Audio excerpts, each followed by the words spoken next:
Hello everyone दोस्तों, this is Sandeep Sharma और आज हम बात करने वाले हैं भागवत गीता के श्लोक नंबर 28, 29 और 30 के बारे में, जो जिसका व्याख्यान एक साथ दिया गया है इस बुक के अंदर।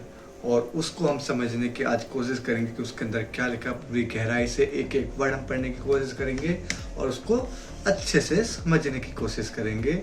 अभी तो हमने 1 से लेकर 27 लोग पढ़ लिए हैं, उसके अर्थ समझ लिए कि उसके अंदर क्या लिखा गया है। एक एक चीज, ये एक एक वर्ड पढ़ने का मतलब क्या है, क्यों है, इसका मतलब मैं आपको एक उदाहरण देके बता रहा हूँ। आज मैंने एक वीडियो देखी, शॉर्ट वीडियो थी, वो मैंने देखी।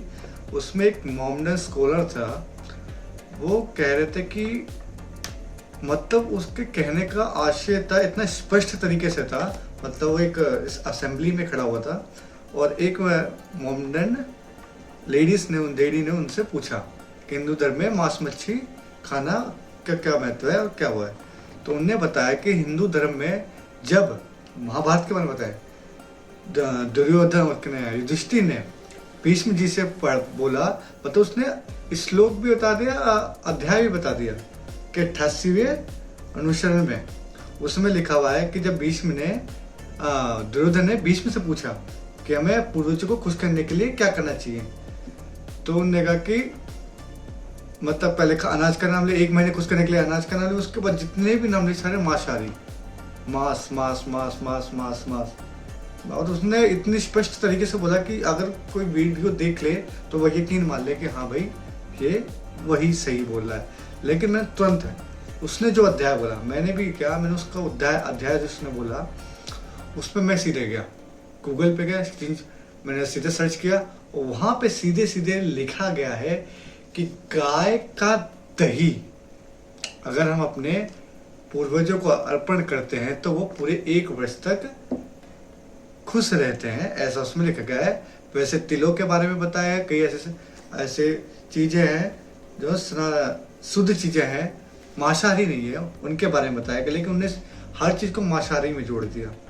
तो मेरे को अच्छा नहीं लगा कि जिसको ना पता हो वो लोग ऐसे मान लेंगे और बिना पढ़े ही उस पर यकीन कर लेंगे। तो इसलिए हम चाह रहे हैं कि एक एक वर्ड आप खुद पढ़ें इसको और खुद समझे। हम शॉर्ट नहीं करना चाह रहे, कोई चीज नहीं करना चाह रहे, वरना इससे अलग ही इम्पैक्ट चला जाता है। तो चलिए स्टार्ट करते हैं आज का व्याख्यान, श्लोक नंबर 28, 29, 30 का। अर्जुन को कृष्ण नाम बहुत प्रिय था। यह संबोधन गीता में 9 बार आया है। भगवान श्री कृष्ण के लिए दूसरा कोई संबोधन नहीं इतनी बार नहीं आया है। ऐसे ही भगवान को अर्जुन का पार्थ नाम बहुत प्यारा था, इसलिए भगवान और अर्जुन आपस की बोलचाल में ये नाम लिया करते थे और यह बात लोगों में भी प्रसिद्ध थी। इसी दृष्टि से संजय ने गीता के अंत में कृष्ण और पार्थ का नाम उल्लेख किया है। धृतराष्ट्र ने पहले कहा था और यह अर्जुन ने भी कहा है, परंतु दोनों की दृष्टि में बड़ा अंतर। धृतराष्ट्र की दृष्टि में तो दुर्योधन आदि मेरे पुत्र हैं और युधिष्ठिर आदि पांडव के पुत्र हैं, ऐसा भेद है। अतः धृतराष्ट्र ने और पांडव कहा है, परंतु अर्जुन की दृष्टि में यह भेद नहीं है। अतः अर्जुन यह कहा है जिसमें दोनों पक्ष के लोग आ जाते हैं। तात्पर्य है कि धृतराष्ट्र को युद्ध में अपने पुत्रों के मरने की आकांक्षा से भय है, शोक है, परंतु अर्जुन को दोनों ओर के कुटुंबियों को मरने की आशंका से शोक हो रहा है कि किसी भी तरफ का कोई भी मारे पर वह तो हमारा ही कुटुंबी है। अतः अब तक पर 3 बार आया है और यहाँ इन तीनों का तात्पर्य है कि दुर्योधन का देखना तो एक तरह की ही रह, अर्थात दुर्योधन तो युद्ध की एक भाव है रहा है, परंतु अर्जुन का देखना 2 तरह का हुआ। पहले तो अर्जुन धृतराष्ट्र के पुत्रों को देखकर वीरता में आकर युद्ध के लिए धनुष उठाकर खड़े हो जाते हैं और अब स्वजनों को देखकर कायरता से अविष्ट हो रहे हैं, युद्ध से उपरत हो रहे हैं और उनके हाथ से धनुष गिर रहा है। अर्जुन के मन में युद्ध के भावी परिणामों को लेकर चिंता हो रही है, दुख हो रहा है।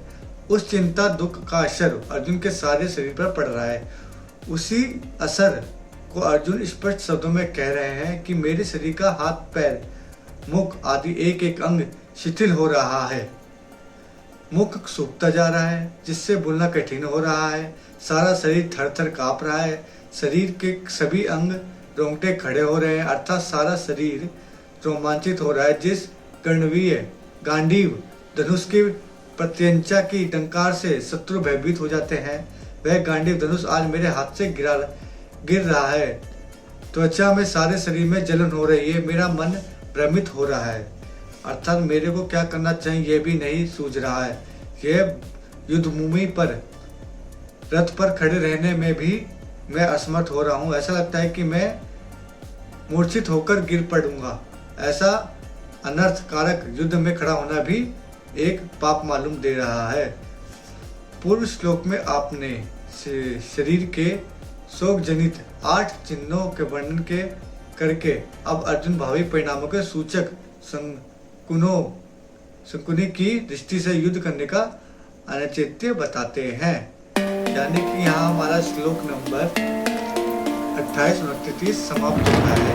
इसके अंदर बताते हैं कि अर्जुन जब युद्ध करने के लिए तैयार होते हैं तो वो जब सोचते हैं तो वो दोनों पक्ष के बारे में सोचते हैं। मतलब वो ये नहीं सोचते